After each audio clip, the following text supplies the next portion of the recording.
ایک مرتبہ سورہ حمد اور 3 مرتبہ قل اللہ تعالیٰ فرما کر مرحوم جعفر حسین ابن وارث حسین صاحب کو ارشاد فرما دیں۔ بسم اللہ الرحمن الرحیم۔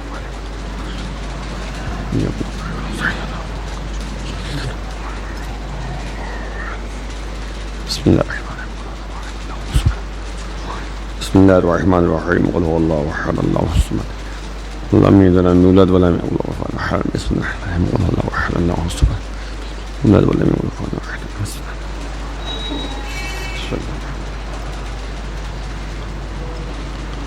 لا حول ولا قوة الا باللہ العلی العظیم۔ اعوذ باللہ من الشیطان اللعین الرجیم۔ بسم اللہ الرحمن الرحیم۔ الحمد للہ الذی ہدانا لہذا وما كنا لنہتدی لولا ان ہدانا اللہ۔ لقد جاءت رسل ربنا بالحق والصلاة والسلام والتحية والإكرام على أشرف الأنبياء والمرسلين حبيب إله العالمين العبد المؤيد والرسول المسدد المحمود الأحمد بالقاسم محمد۔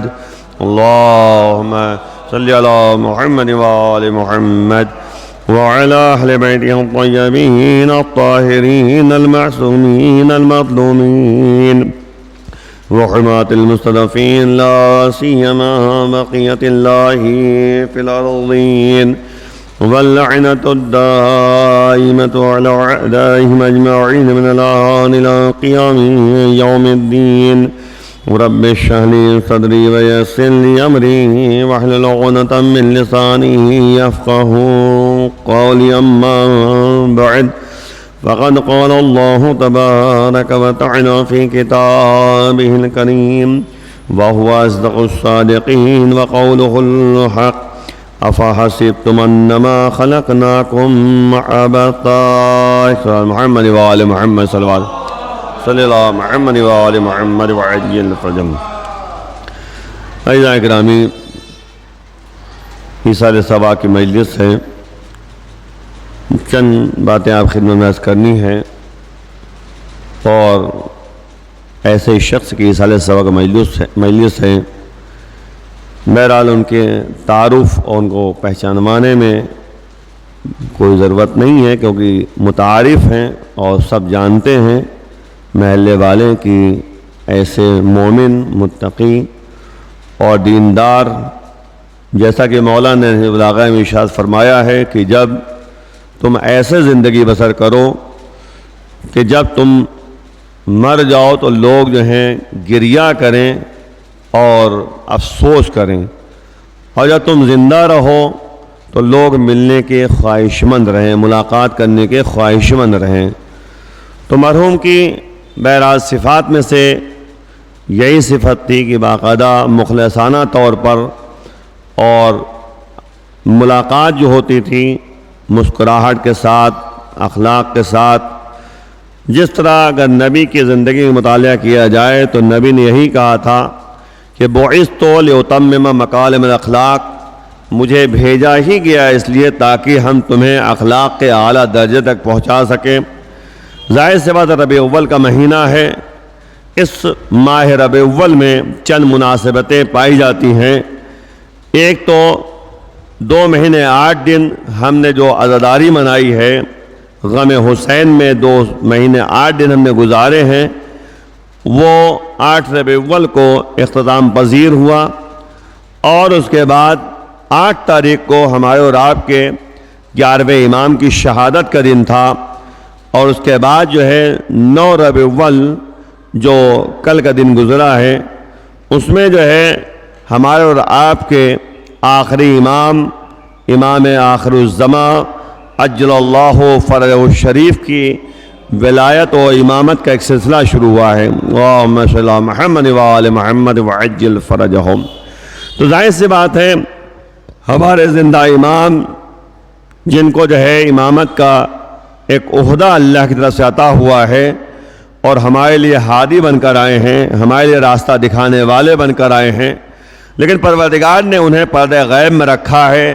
غیبت کبریٰ کا ایک سلسلہ جو ہے جو چل رہا ہے، 255 ہجری میں امام کی ولادت اور اس کے بعد 260 میں امام کی غیبت صغریٰ کا ایک سلسلہ رہا ہے، اور 318 ہجری میں مولا کا غیبت صغریٰ کا سلسلہ ختم ہوا اور غیبت کبریٰ کا سلسلہ شروع ہوا ہے۔ یعنی غیبت کبریٰ اور غیبت صغریٰ میں فرق یہی ہے، صغریٰ کہتے ہیں کم مدت کو اور کبریٰ کہہ رہے ہیں طولانی مدت کو۔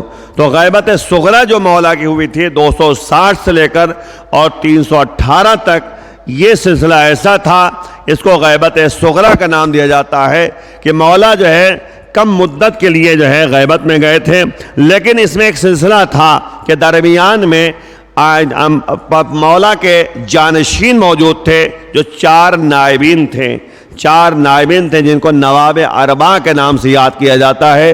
یہ مولا کے پیغامات کو لوگوں تک پہنچاتے تھے اور لوگوں کے پیغامات کو مولا تک پہنچاتے تھے۔ یہ ایک درمیان میں ایک واسطہ تھے اور سلسلہ تھے تاکہ جو ہے لوگوں کے پیغامات کو امام تک پہنچائیں اور اس کے جوابات کو مولا سے لے کر لوگوں تک پہنچائیں، یہ ان کے درمیان واسطہ تھے۔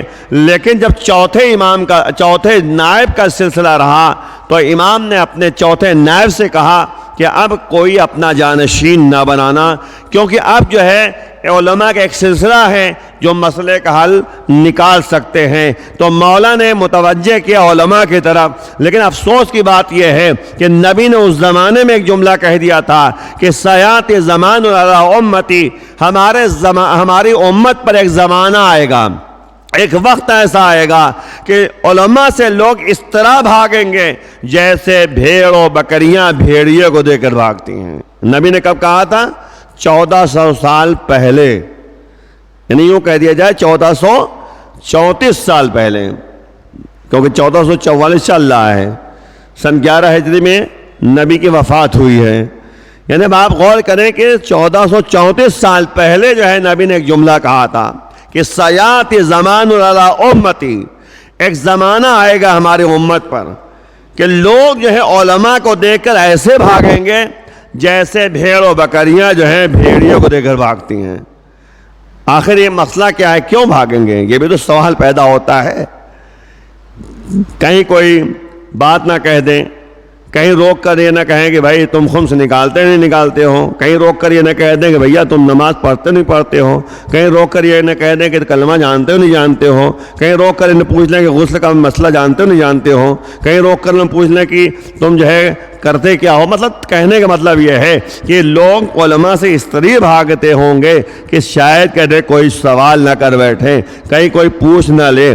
ظاہر سی بات ہے علماء سے جو ہے رابطہ پیدا کرنا یہ ہمارے امام کی تاکید ہے۔ امام نے یہی تو کہا اپنے چوتھے نائب سے کہ دیکھو اب جو ہے تمہارا آخری وقت آنے والا ہے، اب تم جو ہے اپنا کوئی نائب نہ بنانا، اپنا کوئی جانشین نہ بنانا، کیونکہ علماء ہیں، اچھے اچھے علماء پائے جاتے ہیں جو مسئلے کا حل نکال لیں گے۔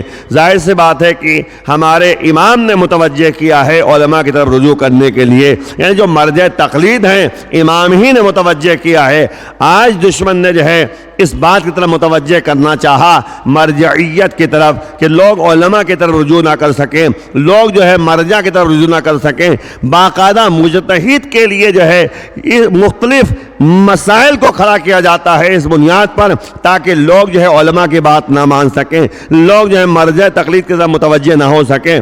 اور دوسری بات یہ ہے کہ پوری بات آپ کے سامنے عرض کرنے کا کہ نبی نے فرمایا کہ سیاتی زمان علی امتی، ایک زمانہ ہماری امت پہ آئے گا کہ لوگ جو ہیں علماء سے اس طرح سے بھاگیں گے جیسے جو ہے بھیڑ و بکریاں بھیڑیوں کو دیکھ کر بھاگتی ہیں۔ تو نبی نے ایک جملہ کہا فیضا کانا کذالک، جیسا زمانہ آ جائے گا نا تو سلط اللہ علیہم، اللہ ان پر ایسے لوگوں کو مسلط کر دے گا جن کے پاس نہ علم ہوگا، نہ حلم ہوگا، نہ رحم ہوگا۔ تین باتیں جو ہے نبی اس زمانے میں بتا چکے ہیں 1434 سال پہلے۔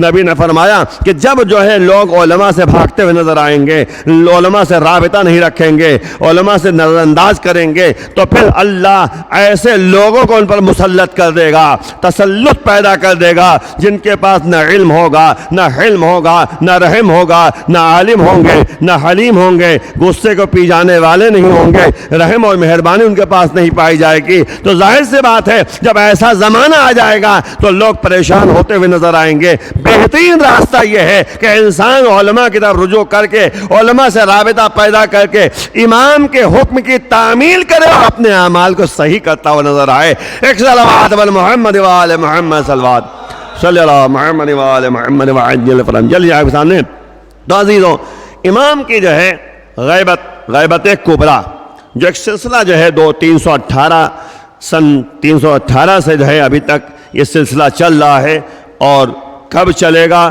جب امام کا ظہور ہوگا۔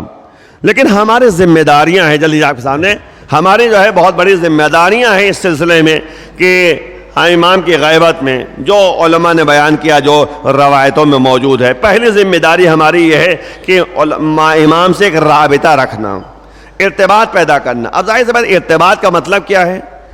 رابطہ مختلف طریقوں سے کیا جائے۔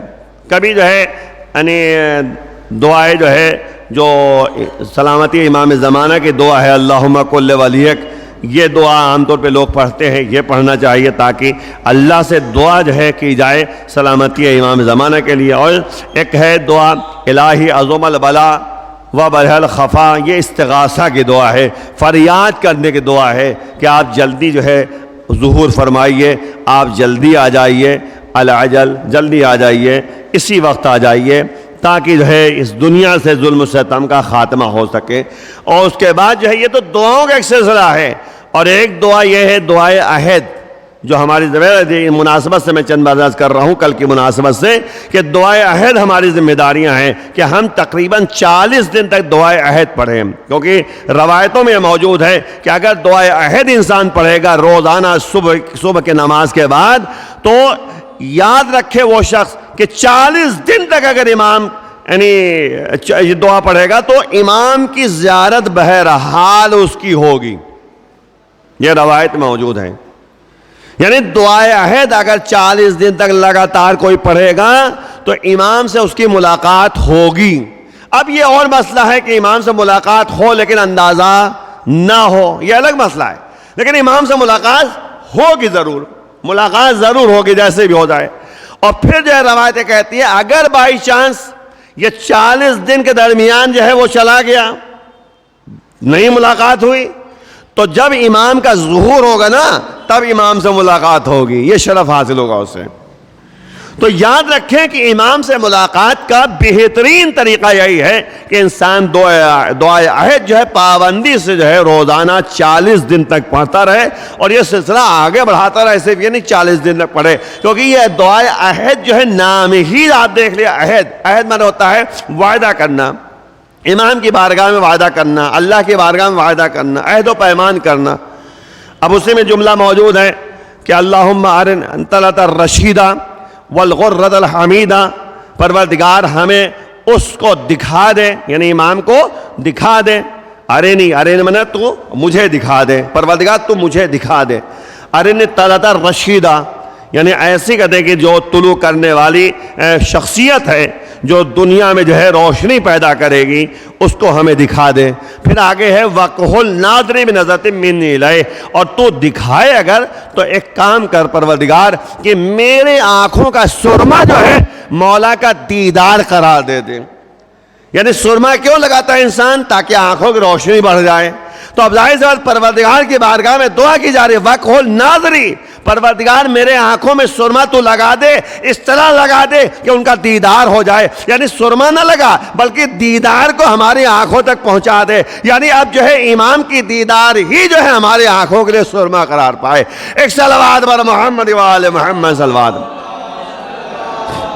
تو یہ جو ہے دعائے عہد میں جملات ہیں، بجلی آپ کے سامنے، تاکہ کل کی مناسبت کچھ باتیں جو ہماری ذمہ داریوں میں سے ہے اسے ہم انجام دے سکیں۔ اور تیسری بات یہ ہے کہ عریضہ لکھنا، جو عریضہ بہرحال ہم جو ہے شاید ہی سالانہ ایک مرتبہ ہم عریضہ لکھتے ہوں، سال میں شب 15 کو، 15 شعبان کو، لیکن ہماری ذمہ داری ہے کیونکہ ہر شب جمعہ امام کی بارگاہ میں ہمارے اعمال پیش کیے جاتے ہیں، امام دیکھتے ہیں ہمارے اعمال کو. اب اعمال اگر اچھے ہوتے ہیں تو دعائے خیر دیتے ہیں اور خوشی کا اظہار کرتے ہیں مولا، اور اگر جو ہے کچھ اعمال میں کمی ہوتی ہے جو شیعہ نہایت کرار ہے تو پروردگار کے بارگاہ میں استغفار کرتے ہیں ان کی طرف سے، ان کی طرف سے. کیونکہ زیارت آل یاسین اگر آپ پڑھیے تو اس میں ایک جملہ ہے کہ آپ پر سلام ہو اس وقت سلام ہو جب آپ استغفار کرتے ہیں. تو استغفار مولا جو ہے اپنے چاہنے والوں کی طرف سے کرتے ہیں کہ پروردگار اس قوم کو معاف کر دے، چاہنے والے کو معاف کر دے، کچھ کمی ہوتی ہے اگر.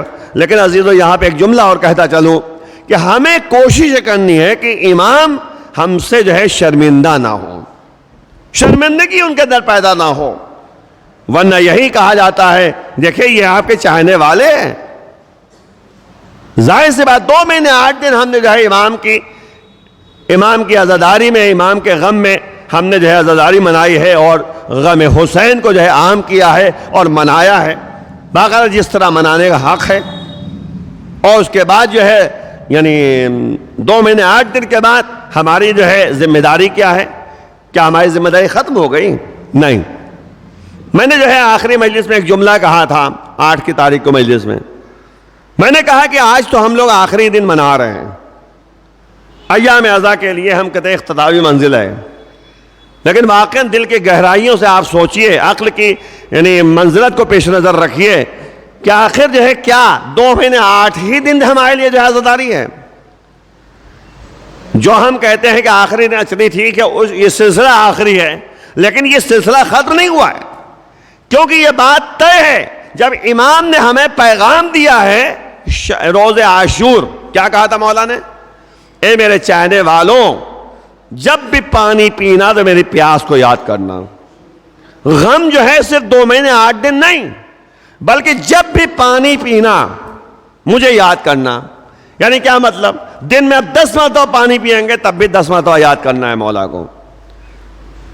ہم روزانہ جو ہے مولا کو یاد کریں، مولا کے پیاس کو یاد کریں، مولا کی قربانی کو یاد کریں، مولا کے مقصد کو یاد کریں جو مولا نے بارہا جو ہے مقصد کی طرف متوجہ کیا کہ دیکھو میں جو ہے مدینہ چھوڑ رہا ہوں تو اس لیے مدینہ نہیں چھوڑ رہا ہوں کہ مجھے کوئی حکومت چاہیے، دولت چاہیے. ہم جو ہے حکومت کرنے کے لیے نہیں نکل رہے ہیں، ظلم و ستم ڈھانے کے لیے نہیں نکل رہے ہیں. مولا نے باقاعدہ ایک جملے کی طرف متوجہ کیا ہے، غور کرنے کی بات ہے کہ میں مدینہ اس لیے نہیں چھوڑ رہا ہوں کہ ہمیں ظلم و ستم کرنا ہے، ہم اس لیے نہیں چھوڑ رہے ہیں کہ حکومت چاہیے، بلکہ اقتدار کے لیے بھی نہیں کر رہا ہوں، بلکہ ہمارا مقصد یہ ہے کہ اپنے نانا کے امت کے اصلاح کروں، لوگوں کو بتاؤں حقیقت دین کیا ہے، دین کی حقیقت کیا ہے. اور دین جو کما حقہ نبی لے کر آئے تھے وہ دین کس کے پاس ہے؟ دین میں جو تبدیلیاں پیدا کی جا رہی ہیں اس کی طرف متوجہ کرنا ہے، حق و باطل میں تمیز دینا ہے کہ حق کیا ہے اور باطل کیا ہے. کیونکہ حق و باطل کو اس طرح سے مخلوط کر دیا گیا تھا کہ لوگ جو حق اور باطل کو پہچان نہیں پا رہے تھے. معمولی بات نہیں تھی.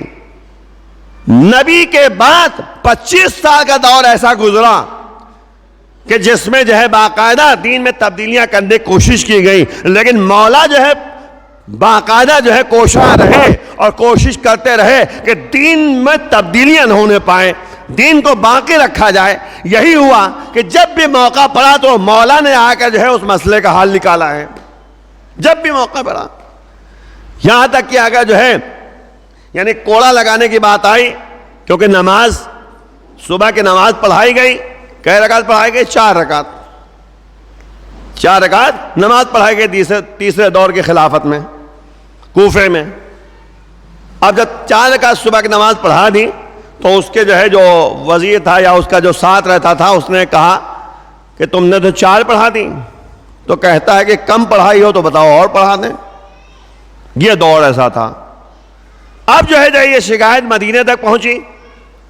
اب اس وقت جو ہے دربار میں سناٹا چھا گیا تھا کہ اس کو کوڑے لگانا ہے، کیونکہ ظاہر بات ہے وہ شراب پی رکھی تھی اس نے، اور شراب پی مستی کی حالت میں مسکر ہونے کی حالت میں جو ہے اس نے نماز 4 رکعت پڑھائی تھی صبح کی 2 رکعت کی جگہ پر. اب جو ہے کوڑے لگانا تھا تو اس نے دربار میں ایک بتا نگاہ دوڑائی, کہا کہ جو ہے شراب کبھی نہ پیا ہو وہ کوڑے لگائے. تو ظاہر سی بات ہے کہ مولا آگے بڑھے, کہا میں لگاؤں گا کوڑے. تو 80 کوڑے لگائے گئے کسی بھی اس بنیاد پر کہ اس نے شراب پی تھی اور نتیجے میں جو ہے اس نے نماز میں تبدیلی پیدا کر دی تھی. 4 رکعت نماز پڑھا دی تھی مستی کی حالت میں, شراب پینے کی حالت میں. تو اب ظاہر سی بات ہے کہ مولا بار بار جو ہے دین کو بچانے کے لیے اپنی ذمہ داریوں کو پورا کر رہے تھے, چاہے پہلے دور کی خلافت ہو, چاہے دوسرے دور کی خلافت ہو, چاہے تیسرے دور کی خلافت ہو. اور جب اس کے بعد جو ہے مولا کے پاس اقتدار آیا ہے, ظاہری طور پر حکومت ظاہری طور پہ آئی ہے, تو مولا نے جو ہے باقاعدہ 4 سال 10 مہینے جو حکومت کی ہے ظاہری طور پر. جلدی صاحب کے سامنے کچھ باتیں آپ کے اذہان عالیہ میں ڈالنا ہے کہ ہمارا مقصد کیا ہے, ہمیں کس طرح زندگی بسر کرنی چاہیے.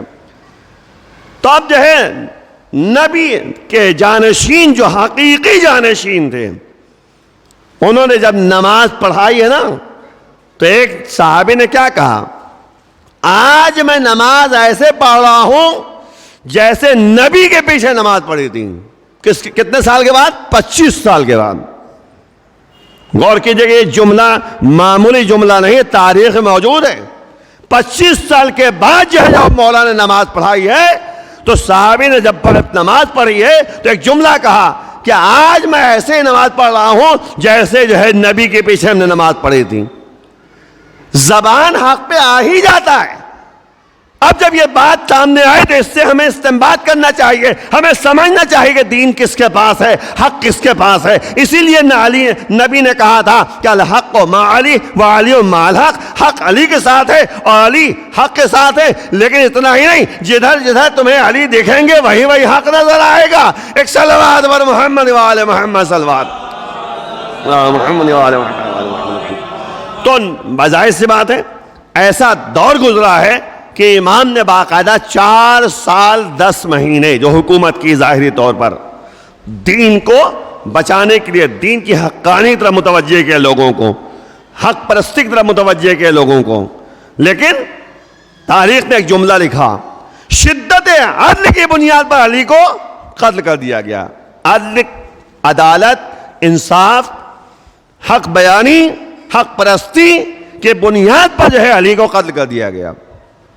علی نے ایک جملہ کہا تھا کہ میرے نزدیک اسی کی منزلت زیادہ ہے جیسے قرآن نے بیان کیا ہے کہ اِنَّ أَكْرَمَكُمْ عِندَ اللَّهِ أَتْقَاكُمْ. اللہ کے نزدیک اسی کو منزلت حاصل ہے جس کے پاس تقوی زیادہ ہو, جس کے پاس پرہیزگاری زیادہ ہو. غور کیا آپ نے؟ تو علی کے سامنے, علی کی نظر میں, علی کی نگاہ میں اسی کو منزلت حاصل ہے جس کے پاس تقوی زیادہ ہوتا ہے, جس کے پاس پرہیزگاری زیادہ ہوتی ہے. تو مولا کے سامنے متقی جو ہوگا, دیندار جو ہوگا, پرہیزگار جو ہوگا, اسی کو منزلت حاصل ہے. بہرحال جب یہ دور آگے بڑھا تقریباً نبی کے 30 سال کے بعد, نبی کی وفات کے 30 سال بعد, کیونکہ 25 سال مولا کہ 25 سال کے بعد مولا کو ظاہری حکومت ملی, تقریباً 5 سال مولا نے حکومت کی. 30 سال کے بعد امام حسن علیہ السلام کے پاس جو ہے حکومت آئی. لیکن حالات ایسے بنے, چلیے آپ کے سامنے عرض کر رہا ہوں 1-2 باتیں منٹ کے اندر, کہ امام حسن علیہ السلام کے سامنے ایسے حالات پیدا ہو گئے کہ پھر لوگوں نے جو ہے امام کے ساتھ دھوکہ کیا, نتیجے میں حکومت پھر حاکم شام کے پاس پہنچ گئی. مولا کو صلح کرنی پڑی اور وہاں پہ سیاست ایسے سامنے آئی کہ مولا کے سامنے ایک سادہ کاغذ بھیج دیا کہ جو شرطیں لکھنا ہو ہم تیار ہیں. دیکھیں یہ بھی ایک سیاست تھی, بہت بڑی سیاست تھی. اب وہاں پہ مولا کے صلح نہ کرتے تو تاریخ میں لکھ دیا جاتا کہ سامنے والا تو سادہ کاغذ بھیجا تھا, کچھ بھی لکھ دیتے, وہ تو ماننے کے لیے تیار تھا. تو مولا نے حجت تمام کی, حجت خدا ہے دین کو بچانے کے لیے, کبھی صلح کرنی پڑتی ہے, کبھی جنگ کرنی پڑتی ہے, جیسے حالات بنتے ہیں ویسے امام نے کیا. امام نے شرائط لکھی. اچھا شرطوں میں سے ایک شرط, جلدی صاحب کے سامنے بہت شرطیں ہیں لیکن تمام باتیں بیان نہیں کرنا ہے. مولا نے ایک جملہ کہا, میں بتانا چاہ رہا ہوں کہ دین, جو دین حق ہے اور حقیقی دین ہے, اسے ہمیں کس طرح اپنے پاس رکھنا ہے. ہر زمانے میں دین کو بدلنے کی کوشش کی گئی, ہر زمانے میں دین میں کچھ نہ کچھ جعلی باتیں پیدا کرنے کی کوشش کی گئیں. ظاہر سی بات ہے امام حسن علیہ السلام نے کیا کیا؟ کاغذ پہ سب سے پہلی شرط لکھی کہ حاکم شام کتاب خدا سنت نبوی پر عمل کرے گا. جملہ بہت اہم ہے، غور کیجئے گا. امام نے کیا لکھا؟ امام نے پہلی شرط لکھی کہ قرآن اور سنت نبی پر جو ہے حاکم شام عمل کرے گا. کیا مطلب ہو اس کا؟ ہر آدمی اس کا مطلب جانتا ہے کہ نبی کے نواسے نے جملہ لکھا ہے، امام نے جملہ لکھا ہے. اس کا مطلب یہ ہے ابھی تک سنت نبوی پر عمل نہیں ہو رہا تھا. اب امام حسن علیہ السلام نے لکھا کہ سامنے والا سنت نبوی اور کتاب خدا پر عمل کرے گا. یہ بھی واضح کر دیا. سلو نامہ لکھنے میں بھی حقانیت سامنے آئی. دوسری بات، مولا نے کہا کہ کبھی بھی جو ہے مولا علی اور ان کے اہل بیت پر جو ہے سب و شتم نہیں کیا جائے گا، برا بھلا نہیں کیا جائے گا. اور کوفے کی حکومت کا جو خراج ہے، مالیات ہے، وہ سب جو ہے میرے پاس آئے گا. انکم ٹیکس ہو یا کچھ بھی ہو، جو بھی ہوتا ہے، مالیات جسے کہتے ہیں اس زمانے میں خراج جو ہوتا تھا، سب میرے پاس آئے گا. اس کے بعد یہ لکھا کہ اپنا جانشین وہ نہیں بنائے گا. تو آپ یہ مین شرطیں ہم نے بتائی. تو اس سے دین کو بچایا مولا نے، بتایا لوگوں کو کہ حق کیا ہے اور باطل کیا ہے. لوگوں کے درمیان حق اور باطل آپس میں مخلوط ہو رہے تھے دونوں. اس کے بعد مولا نے 10 سال تک مولا نے خاموشی کی زندگی بسر کی. اور جب مولا کو زہر دیا گیا تو اس کے بعد 10 سال تک مولا حسین اسی صلح نامہ پر باقی رہے. مولا نے یہی بتایا کہ جب تک یہ سلسلہ قائم ہے ہم اس صلح نامہ پر باقی ہیں. جیسے ہی جو ہے صلح نامہ کی مخالفت سامنے آئی، کہا تھا اپنا جانشین نہ بنانا، لیکن جانشین بنایا. اب دیکھیں صلح نامہ کی مخالفت آ گئی تو سن 60 ہجری میں مولا آگے بڑھے. اور جب یہ اطلاع ملی ہے مدینے میں تو مولا نے ایک جملہ کہا تھا، مثلی لا یباع مثلہ، مجھ جیسا اس جیسے کے بیعت نہیں کر سکتا. یزیدیت کو پہچاننا ہماری ذمہ داری، حسینیت کو پہچاننا ہماری ذمہ داری. یہ 2 مہینے 8 دن ہم نے حسینی مزاج بنایا ہے، 2 مہینے 8 دن اپنے اندر حسینیت پیدا کی ہے.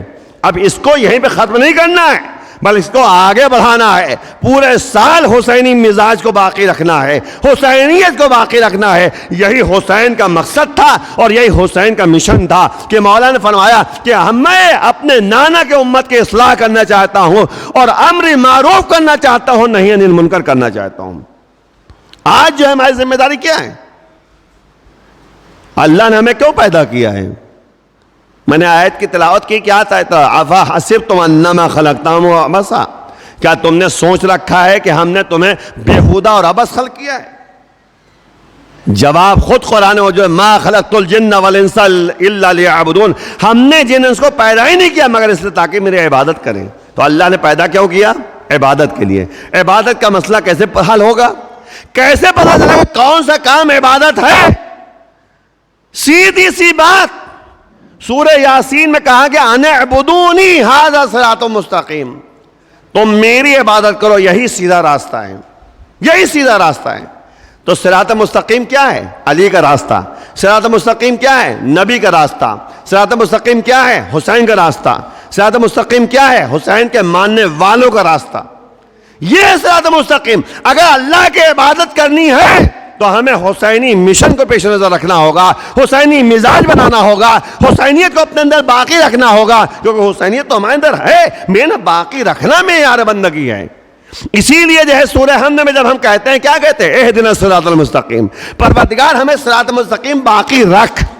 ہم تو صراط مستقیم پر ہیں نا، ہمارے اندر حسینیت بھی ہے، حسین کی محبت بھی ہے، علی کی محبت بھی ہے، علی کا راستہ بھی ہمارے سامنے ہے، ہدایت کے راستے میں ہم چل بھی رہے ہیں. بس اللہ سے دعا یہی مانگتے ہیں، پروردگار اس پر باقی رکھ، ثابت قدم رکھ. تو اب اس کو باقی رکھنا ہے عزیزوں. 2 مہینے 8 دن ہم نے حسینیت کو اپنے اندر پیدا کیا ہے, حسینی مزاج بنایا ہے, اس کو ضائع نہ ہونے دیں. ذرا سے جو ہے چند مسائل کی بنیاد پر اپنے کو جو ہے ہم ادھر سے ادھر جو ہے ٹرانسفر کر دیں, مناسب نہیں ہے. میں نے کہا کہ حق و باطل میں تمیز دینے کے لیے حسین نے قیام کیا تھا, اور علل اعلان کہہ دیا کہ حسینیت جو ہے یزیدیت سے ہاتھ نہیں ملا سکتی, مجھ جیسا اس جیسے سے بیعت نہیں کر سکتا, ہاتھ نہیں ملا سکتا. اب مسئلہ یہی ہے, آج دین کو اس طریقے سے برباد و ختم کرنے کی کوشش کی جا رہی ہے کہ دین کو اندر سے دیمک کی طرح, جیسے لکڑیاں ہوتی ہیں اوپر سے جو ہے لکڑیاں بہت اچھی دکھتی ہیں, لیکن اندر سے دیمک دھیمے دھیمے جو ہے اس کو کھوکھلا کرنے لگتا ہے. دیمک کو جو کیڑا ہوتا ہے, ظاہری طور پہ ہمیں جو ہے دروازہ بہت اچھا دکھ رہا ہے, لیکن اندر سے دیمک جو ہے اسے. تو اب وہی صورت ہے یہاں پر بھی ہے کہ ہمارے دین کو جو کہ ائمہ طاہرین نے بچایا تھا اور ہم تک پہنچایا ہے, آج جو ہے دشمن نے اندر سے کھوکھلا کرنے کی کوشش کرنے میں لگے ہوئے ہیں. کبھی کوئی مسئلہ پیش کیا جاتا ہے, کبھی کوئی مسئلہ پیش کیا جاتا ہے. مثلا ایک مسئلہ پیش کیا جاتا ہے کہ نماز ایسے نہیں ویسے پڑھی جائے. تو میں نے ایک جملہ ابھی کہا نا کہ جب مولا نے اپنی ظاہری دور حکومت میں نماز ادا کی تو صحابی نے جملہ کہا کہ جیسے نبی کے پیچھے میں نماز پڑھتا تھا ویسے آج پڑھ رہا ہوں. یعنی جیسے نبی نماز پڑھتے تھے نا ویسے تو علی نے پڑھی نماز نا, اور جیسے علی نے نماز پڑھی ویسے تمام اماموں نے نماز پڑھی نا, جیسے تمام اماموں نے نماز پڑھی ویسے آخری امام نے نماز پڑھی نا, یا پڑھ رہے ہیں. اور اس کے بعد جو ہے جیسے آخری امام نماز پڑھتے ہیں ویسے ہی جو ہے 4 نائبین نے پڑھ کے دکھایا. کیوں نہیں امام نے آ کے جو ہے نائبین سے کہا کہ دیکھو اس طرح نماز نہ پڑھنا, لوگوں کو بتا دو ایسے پڑھے نماز؟ کیوں نہیں بتایا امام نے؟ پھر مولانا نے ایک جملہ کہا علماء جو کہیں گے وہی کرو, علماء کی طرف رجوع کرنا ہے. میں نے آج چند باتیں کرنا ہے صرف کل کی مناسبت سے. اس کے بعد جو ہے سب سے اہم پہلو یہ ہے کہ امام علماء کی طرف رجوع کرنے کے لیے کہہ رہے ہیں. علماء نے نماز ویسے ہی پڑھی جیسے نبی نے نماز پڑھی تھی. سلسلہ آگے بڑھتا رہا.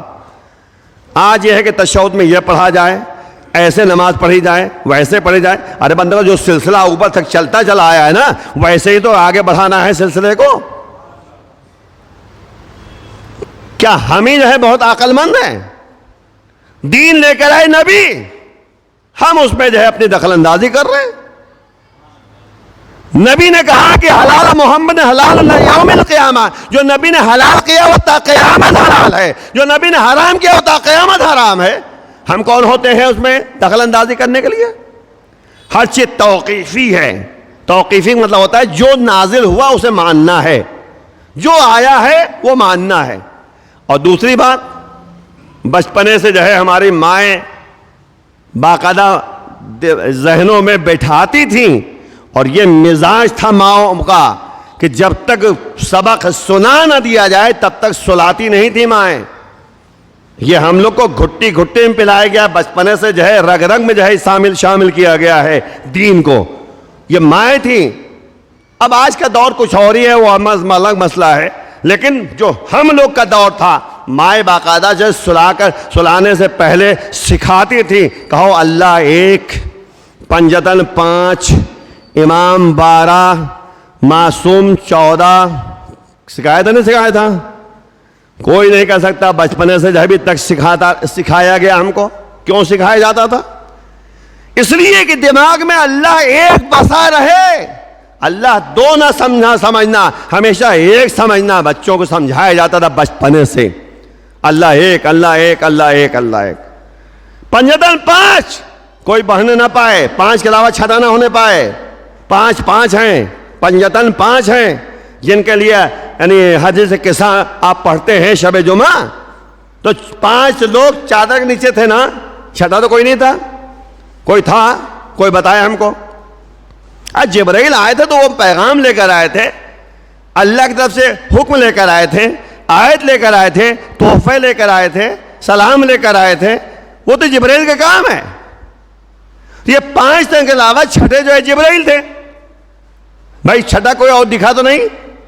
بھائی ام سلمہ بھی اگر آئی ہیں تو نبی نے کہا تم خیر پر ہو لیکن اندر آنے کی ضرورت نہیں ہے. کیا گھر میں اور افراد نہیں تھے؟ لیکن وہ لوگ سب جانتے ہیں کہ یہاں پر سلسلہ جو ہے یہ 5 افراد کا ہے. پنجتن 5 ہیں. جب پنجتن 5 ہیں انہی پر آیت تطہیر اتری اور اس کے بعد جو ہے امام حسین علیہ السلام کی نسل سے 9 امام آئے جو نبی نے اس کی تشریح کی تھی. یعنی 14 معصومین ہیں. 14 معصومین کے لیے یہ آیت تطہیر اتری ہے. غور کیجئے گا جملے کے طرف. آیت تطہیر کس کے لیے اتری ہے؟ 14 معصومین کے لیے. دین ہے عزیزوں. دین میں دخل اندازی ہماری نہیں ہے، نہ آپ کی ہونی چاہیے. دین وہی دین ہے جو نبی لے کر آئے ہیں.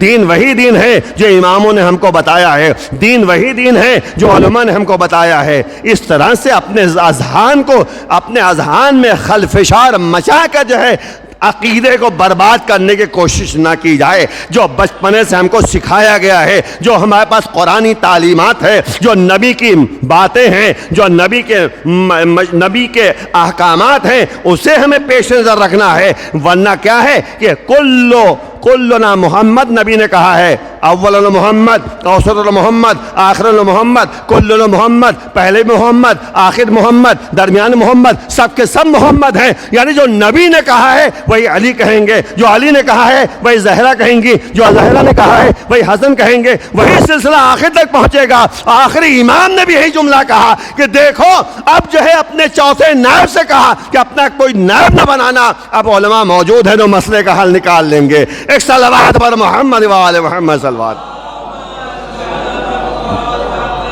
اب دیکھیں اتنا آخری امام جو ہے ہمارے جلدی صاحب کے سامنے، وقت زیادہ نہیں لینا ہے، آگے بڑھ گیا ہے ٹائم، لیکن کچھ باتیں اذہان میں ڈالنا ہے کہ ہمیں اپنی طرف سے دین کو سمجھنے کی کوشش نہیں کرنی چاہیے. جب ہم نے اللہ کو ایک مان لیا ہے، جب ہم نے 1,24,000 انبیاء کو مان لیا ہے، جب ہم نے 12 اماموں کو مان لیا ہے، تو ہمیں اسی کے مطابق زندگی بسر کرنی ہے. یہی عبادت پروردگار ہے اور یہی مقصد ہے جو پروردگار نے ہمیں پیدا کیا ہے. اب آپ غور کریں، امام ہر وقت جو ہے آپ کو دیکھ رہے ہیں، آپ کی نظارت کر رہے ہیں. علماء کی نظارت کرتے رہتے ہیں. جہاں پہ مسئلے میں ذرا سے جو ہے ڈفرنس آنے، ڈفرنس کہتے ہیں فرق پیدا کرنے کی کوشش کی گئی تو فوراً امام نے جو ہے باقاعدہ متوجہ کیا ہے کہ دیکھو یہاں پہ ایسے نہیں، یہاں پہ ایسے. یعنی آپ دیکھیں اتنی باریک بینی سے مولا دیکھ رہے ہیں کہ اگر شیخ مفید علیہ الرحمہ، جو میں اکثر مثال دیا کرتا ہوں، ایسے سے علماء گزرے ہیں جن کی طرف رجوع کرنے کا حکم مولا نے دیا ہے. شیخ مفید ذہن میں رکھ لیجئے گا، کتابوں میں دیکھ لیجئے گا. شیخ مفید سے جو ہے مسئلہ پوچھا گیا تو انہوں نے کہا کہ ایک عورت جس کے شکم میں بچہ تھا اور مر گئی تھی عورت، کہا دفنا دو ایسے ہی.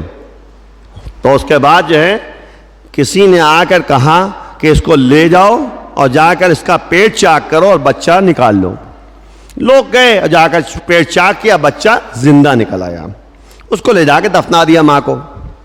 اب یہ شیخ مفید گھر موجود تھے، لوگ پہنچے شیخ مفید کے پاس. لوگ سمجھے شیخ مفید نے بھیجا ہے. کہا شیخ مفید بہت اچھا کیا آپ نے جو اپنا فتویٰ بدل دیا. کہا ہوا کیا؟ کہا کہ آپ نے بھیجا تھا کہ پیٹ چاک کر کے بچہ نکال لو، ہم نے بچہ نکالا، زندہ نکل آیا. دیکھیں ہم بتانا چاہ رہے ہیں کہ امام کی نظر ایک ایک مسئلے پر ہے، ایک ایک مسئلے پر ہے مولا کی نظر. اور اتنے سال سے نماز پڑھی جا رہی ہے، مولا نے نماز کے بارے میں کیوں نہیں کہا؟ اور کیا آپ نے، میں کہنا کیا چاہ رہا ہوں کہ ہمارے اذہان کو جو ہے باقاعدہ تبدیل کرنے کی کوشش کی جا رہی ہے. یہ ذہنوں میں جو ہے مختلف انداز سے جو ہے اعمال میں بھی اور عقائد میں دخل اندازی کی جا رہی ہے. ہمیں جو ہے وہی سمجھنا ہے جو بچپنے سے ہمیں سمجھایا گیا ہے، جو ہمیں بچپنے سے پڑھایا گیا ہے، اسے سمجھنے کی ضرورت ہے. اس کے بعد جلدی صاحب کے سامنے تو اس کے بعد جو ہے شیخ مفید نے کہا میں نے کہا ہاں آپ نے بھیجا تھا. اب وہ سمجھ گئے کہ امام نے بھیجا ہے. لوگ چلے گئے، دروازہ بند کر دیا. کہا اب میں فتویٰ نہیں دوں گا. یہ سب باتیں کل کے مناسبت سے کر رہا ہوں کہ امامت کا جو سلسلہ شروع ہوا ہے 9 تاریخ کو، تو ہمیں امام کی معرفت حاصل کرنی ہے، امام کے مسائل کو سمجھنے کی ضرورت ہے، امام کے احکام کو باقاعدہ سمجھ کر جو ہے عمل کرنے کی کوشش کرنا چاہیے۔ بہر اجل صاحب کے نام ہے تو جناب شیخ مفید نے سمجھ لیا کہ امام نے بھیجا ہوگا، دروازہ بند کر دیا، اب کہا کہ عزم و ارادہ کر اب اس کے بعد فتویٰ نہیں دوں گا۔ غور کیجئے جملے کی طرف، کہا فتویٰ نہیں دوں گا، اب جو ہے مسئلے کا حل نہیں نکالوں گا۔ اتنی بڑی غلطی مجھ سے ہو رہی تھی، ایک بچے کی جان چلی جاتی۔ مولا نے باقاعدہ خط لکھا، اے شیخ مفید علیک الافتاء وعلینا التسدید، تمہارا کام ہے فتویٰ دینا، ہمارا کام ہے اس کو صحیح کرنا۔ ایک صلوات بر محمد وآل محمد، صلوات میں صلی اللہ محمد وآل محمد وآل محمد۔ یہ سب کیا بتا رہی چیزیں ہم کو بتا رہی ہیں کہ علماء کی طرف رجوع کرنے کے لیے، علماء سے ملاقات کرنے کے لیے، علماء سے باتیں سمجھنے کے لیے، علماء سے جو ہے مسئلے کا حل نکالنے کے لیے۔ ایک مرتبہ جناب علامہ ہلی، جو میں اکثر مجالس میں جو ہے اس کو ذکر کیا ہے کہ علامہ ہلی کا نام آپ نے بہت سنا ہے، بس جلدی صاحب کا نام اختلامی گفتگو قریب آ گیا میں، کیونکہ ظاہر پر کچھ باتیں ہوتی ہیں جو سمجھنے کی ضرورت ہے اور باقاعدہ ذہن نشی کرنے کی ضرورت ہے۔ بہت سی باتیں ہوتی ہیں جو ہم لوگ جو ہے یعنی ممبروں سے نہیں پڑھتے، اسے پڑھنا چاہیے، بتانا چاہیے کہ آخر صورتحال کیا ہے۔ بہرحال اب دیکھیں صورتحال یہ ہے کہ علامہ ہلی ہلہ سے کربلا جاتے تھے ہر شب جمعہ، ہر شب جمعہ ہلہ سے نکلتے تھے۔ ہلہ ایک جگہ کا نام ہے، علامہ ہلی وہیں کے ہیں۔ ظہرین کی نماز وہیں پڑھتے تھے اور مغرب کی نماز جا کر کربلا پڑھتے تھے، یہ ان کا ہر شب جمعہ کا دستور تھا۔ امام کے روضے کی زیارت کرتے تھے اور وہیں نماز پڑھتے تھے، یہ ہر شب جمعہ ہی کرتے تھے۔ مولا اور جناب علامہ ہلی مولا کی زیارت کے لیے جاتے تھے۔ ایک دفعہ اب آپ یہ بھی سوچئے کہ 42 کلومیٹر ہے، جو ہلہ گئے ہوئے ہیں وہ بتائیں گے کہ ہلہ سے کربلا کم سے کم 42 کلومیٹر ہے، 40 سے 42 کلومیٹر ہے ہلہ سے کربلا۔ یہ پیدل چلتے تھے، کبھی سواری سے کبھی پیدل، اور ہلہ سے نماز پڑھ کے نکلتے تھے اور کربلا پہنچتے تھے، نماز وہیں پڑھتے تھے۔ آپ بتائیے 40 کلومیٹر کتنی گھنٹے میں انسان پہنچے گا؟ بھائی 40 اگر آپ دیکھیں تو 40 کلومیٹر کم سے کم کچھ نہیں، تو اگر جو ہے انسان 3 کلومیٹر جو ہے آدھے گھنٹے میں چلا ہے تو کم سے کم جو ہے 4 گھنٹے 5 گھنٹے تو لگ ہی جائیں گے، 4 گھنٹے کم سے کم لگیں گے، 4-5 گھنٹے پیدل چلنے میں۔ تو وہ باقاعدہ شوق زیارت میں باقاعدہ وہ چلتے تھے پیدل، اور تاکہ جو ہے وہ پیدل چلنے کا ثواب بھی مل جائے اور زیارت کرنے کا بھی ثواب مل جائے۔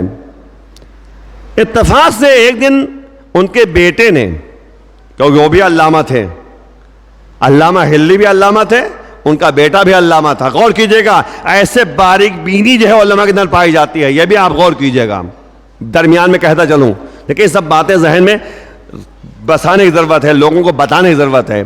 علامہ ہلی کے بیٹے نے ایک دن کہا علامہ ہلی سے، اپنے باپ سے کہا، آپ ایک کام جو کرتے ہیں ہمیں اچھا نہیں لگتا۔ کہنے کیا؟ کہنے آپ کی ذمہ داری واجب کام انجام دینے کی ہے۔ کہا وہ واجب کام کیا ہے؟ کہا کتابیں لکھیے، تقریریں کیجئے، لوگوں کو مسئلے مسائل بیان کیجئے، لوگوں کو حقائق تک متوجہ کیجئے، یہ ذمہ داری ہے۔ آپ جو ہے چلیے ٹھیک ہے، ایک دفعہ چلے گئے زیارت کرنے کے لیے جو مستحب کام ہے، آپ ہر شب جمعہ کو جاتے ہیں تو اس کو دھیان رکھنا چاہیے نا، کم سے کم اتنا ٹائم جو برباد کر یعنی جو آپ اتنا وقت لگا رہے ہیں اس وقت کو کتاب لکھنے میں لگا دیجئے۔ تو علامہ ہلی نے کہا بیٹے سے اپنے کہ بیٹا جو ہے میں اپنے زبان سے کہہ دوں کہ یوں کہہ دیا جائے کہ باپ باپ ہوتا ہے، بیٹا بیٹا ہوتا ہے، یعنی باپ کو جو ہے باپ سمجھنا چاہیے، بیٹا جو ہے کبھی باپ سے آگے نہیں بڑھ سکتا۔ تو باپ نے علامہ ہلی نے کہا بیٹا وہ جاؤ وہاں پہ ایک کپڑے میں جو ہے کچھ کاغذات جو ہے بندھے ہوئے ہیں لے کر آؤ۔ لے کر آیا بیٹا، کہا کیا ہے؟ کہا یہ کتاب لکھی ہے ہم نے، صرف کربلا اور ہلہ کے درمیان جو سفر میں کرتا ہوں اس کے درمیان میں نے کتاب لکھی ہے۔ آپ غور کیجئے، معمولی کتاب نہیں ہے، آج حوض علمیہ میں پڑھائی جاتی ہے کتاب، اس کا نام ہے تفسیرۃ المتعلمین، طہارت سے لے کر دیات تک ہر مسئلے کو اس میں بیان کیا گیا ہے. وہ چھوٹی سی کتاب ہے لیکن تمام مسئلے ہیں. اس کو کہا علامہ ہلی نے بیٹے سے کہ دیکھو میں نے اس دوران سفر میں یہ کتاب لکھی ہے, میں سمجھتا ہوں کہ واجب کیا ہے اور مستحب کیا ہے. تو بیٹے کو سمجھایا کہ اتنا زیادہ جو ہے آگے بڑھنے کی ضرورت نہیں ہے, سمجھو علامہ علامہ ہوتا ہے, مسائل مسائل ہوتے ہیں, واجب واجب ہوتا ہے, مستحب مستحب ہوتا ہے. تو اہمیت زیارت بھی جو ہے جناب علامہ ہلی نے بتا دیا ہے کہ دیکھو زیارت حسین کی جو ہے اہمیت کتنی زیادہ ہے کہ ہر شب جمعہ جو ہے زیارت کرنے کربلا جاتے تھے. اور اسی درمیان کتاب بھی لکھی ہے. بس جلدی صاحب کے سامنے 40 منٹ ہو چکے ہیں, بس جلدی سے اختتامی منزل کا آ رہا ہوں. تو اب آپ غور کیجئے ہماری ذمہ داری کیا ہے. مین مسئلہ یہ ہے, علامہ ہلی جو ہے علامہ ہلی نکل رہے تھے, کربلا جا رہے تھے. اب ایک دفعہ سفر توجہ کیجئے, بات ضائع نہ ہونے پہ توجہ رہیں گے ادھر. ایک صلوات بر محمد وعلی محمد ما صلی اللہ محمد وعلی محمد. تو بہت غور سنیے کہ بات ضائع نہ ہونے پائے. علامہ ہلی سفر کر رہے تھے, کیونکہ واقعہ جب پورا نہیں کروں گا مسئلہ نہیں نکلے گا. آدھا واقعہ سننے سے کوئی فائدہ نہیں ہوگا. دیکھیں یاد رکھیے گا, بہت سی باتیں ہوتی ہیں ہم لوگ جب شروع کرتے ہیں تو ختم کرنے کی ضرورت پڑتی ہے. بس 2-3 منٹ رہو آپ کی خدمت میں.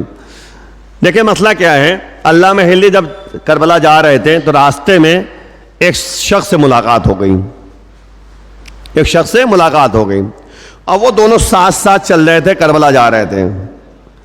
راستے میں جو ہے علامہ ہلی سے اس شخص نے پوچھا, علامہ ہلی کبھی ایسا ہوا ہے کہ تمہیں مسئلے کا حل نہ ملا ہو, کوئی مسئلہ پیش آ گیا ہو؟ تو علامہ ہلی نے کہا ہاں ایک ہی مسئلہ تو میں بہت دنوں سے پریشان ہوں, اس کا حل نہیں نکل پا رہا ہے. کہا کون سا مسئلہ ہے؟ کہا یہ مسئلہ ہے. کہا تمہیں پریشانی کی ضرورت ہی نہیں ہے. کہا پھر؟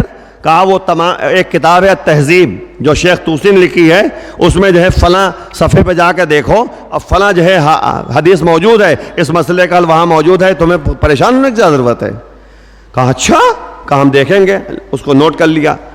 آگے بڑھے. کہا کبھی ایسا, علامہ ہلی نے پوچھا کہ اچھا کبھی ایسا ہو سکتا ہے, بات کرتے کرتے یہاں تک پہنچے کہ امام کی زیارت ہو جائے؟ کہا کیوں نہیں ہو سکتا. کہا کیسے؟ کہا جیسے ابھی ہوئی. کہا جیسے ابھی ہوئی.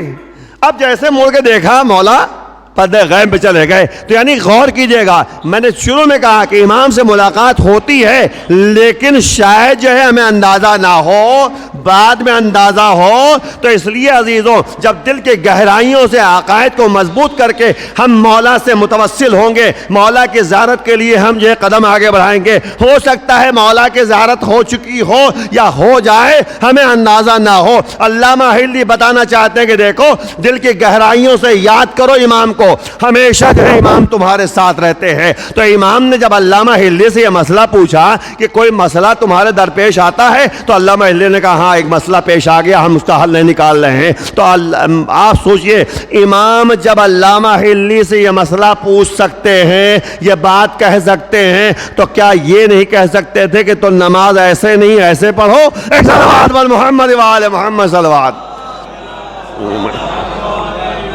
کیا نہیں کہہ سکتے تھے؟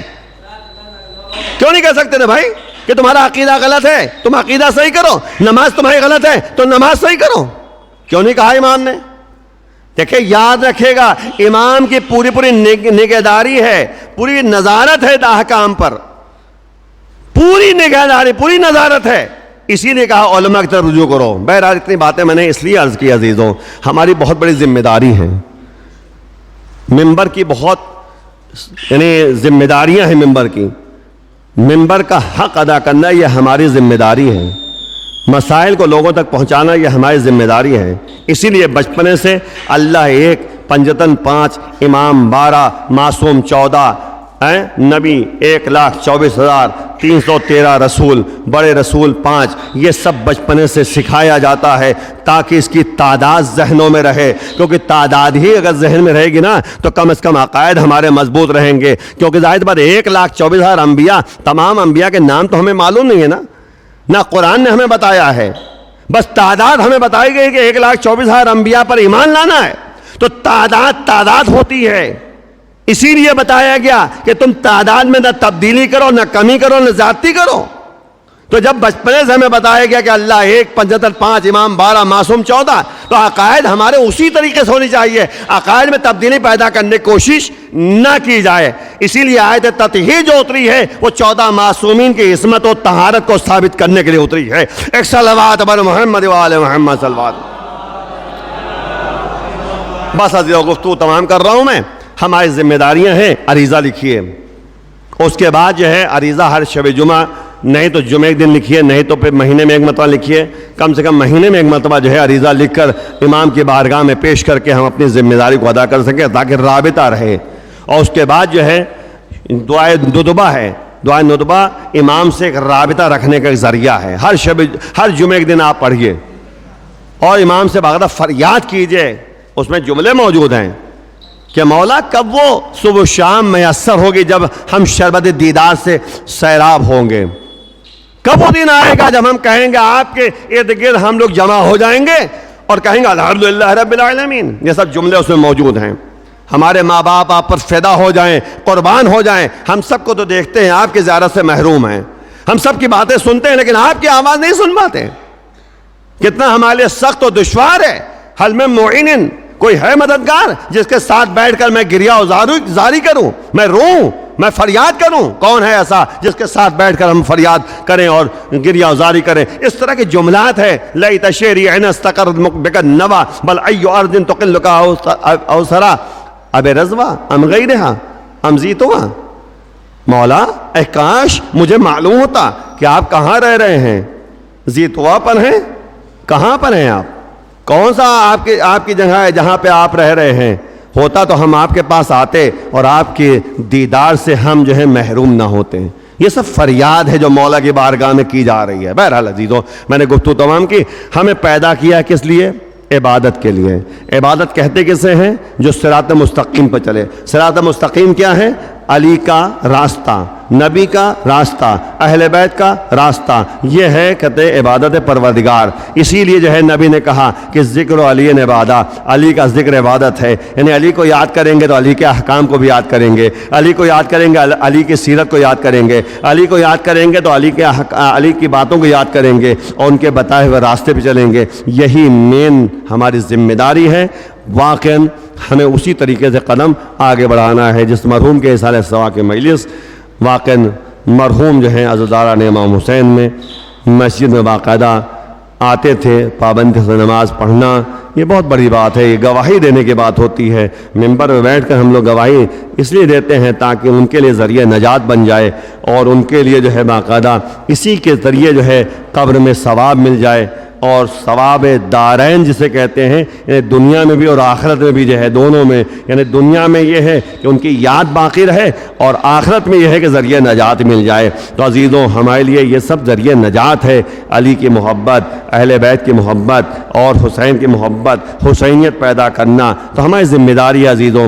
یہ ہم کبھی نہ کہیں کہ ہماری ذمہ داری ختم ہو گئی، نہیں، یہ ذمہ داری ہمیشہ جو ہے ہمارے لیے پورے سال رہے گی کہ حسینیت اپنے اندر باقی رکھیں، غم حسین کو ہمیشہ تازہ رکھیں۔ عزاداری کا مطلب ہوتا ہے عزا معنی ہوتا ہے یاد کرنا، کربلا کے واقعات کو ہمیشہ یاد کرنا، یہ ہماری ذمہ داری ہے عزیزو۔ یہی جو ہے کربلا والوں کا پیغام ہے، کربلا والوں نے ہمیں متوجہ کیا، تبھی تو حسین نے ایک جملہ کہا کہ جیسے وفادار ساتھی ہمیں کربلا میں ملے، نہ میرے بھیا حسن کو ملے تھے، نہ میرے بابا علی کو ملے تھے۔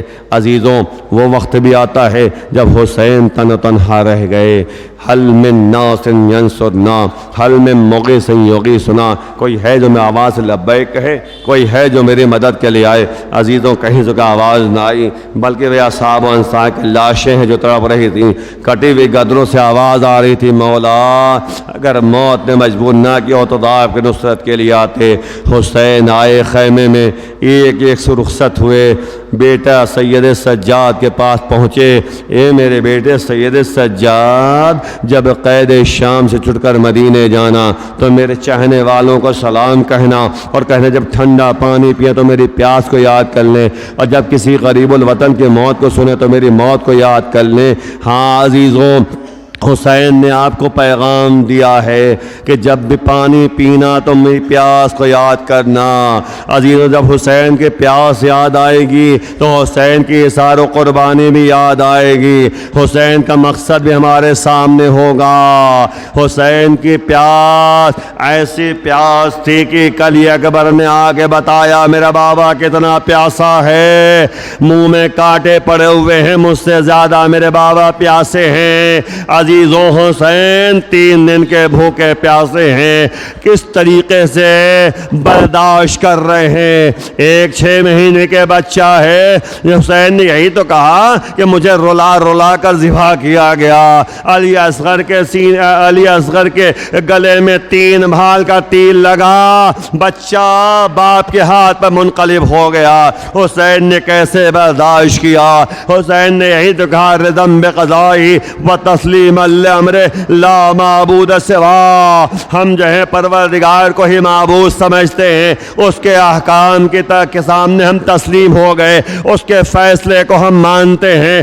عزیزو، حسین نے بارہا اس بات کا متوجہ کیا کہ ہماری ذمہ داری ہے کہ اللہ کے لیے قدم آگے بڑھانا، اللہ کے لیے کام کرنا۔ ہاں عزیزو، حسین رخصت ہو کر میدان قتال میں پہنچے، جنگ کر رہے ہوتے ہیں، ایک مرتبہ آواز آتی ہے بس حسین، بس حسین، تلوار نیام میں رکھ لیتے ہیں، باقی فوجیں سمٹ آتی ہیں، چاروں طرف سے مظلوم امام کو گھیر لیا گیا، کوئی تلوار سے وار کرتا ہے، کوئی نیزوں سے وار کرتا ہے، ارے جس کے پاس کوئی اسلحہ نہ تھا وہ پتھروں سے وار کر رہا ہوتا ہے۔ مظلوم امام گھوڑے سے زمین پر آئے، لیکن زیارت ناحیہ میں مولا کا جملہ ہے کہ سلام ہو اس پر جس کا جسم نہ زین پر تھا نہ زمین پر تھا بلکہ تیروں میں معلق تھا۔ مظلوم امام سجدہ آخر کرنا چاہتے ہیں، پیشانی زمین تک نہیں پہنچ رہی ہے، اپنے بدن کو زور دیا، تمام تیر جس سے پیوست ہو گئے۔ مظلوم امام نے سجدہ آخر کیا، شملین کا کند خنجر چلا، سر تن سے جدا ہوا، آواز غیبی آئی، الا قد قتل الحسین بکربلا، الا قد قتل الحسین بکربلا، ارے کربلا کے میدان میں حسین ذبح کر دیے گئے، ارے قتل کر دیے گئے۔ حسین کی شہادت کے بعد حسین کی لاش کو پامال کر دیا گیا، خیموں میں آگ لگا دی گئی، اہل حرم کے سروں سے چادریں چھینی گئی، بے کجاوا اونٹوں پہ سوار کیا گیا۔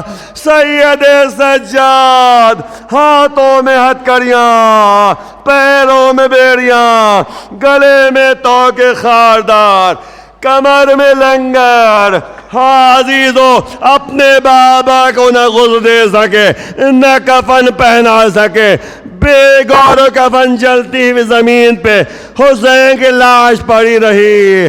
سید سجاد اہل حرم کربلا سے کوفہ، کوفہ سے شام در بدر پھرائے گئے۔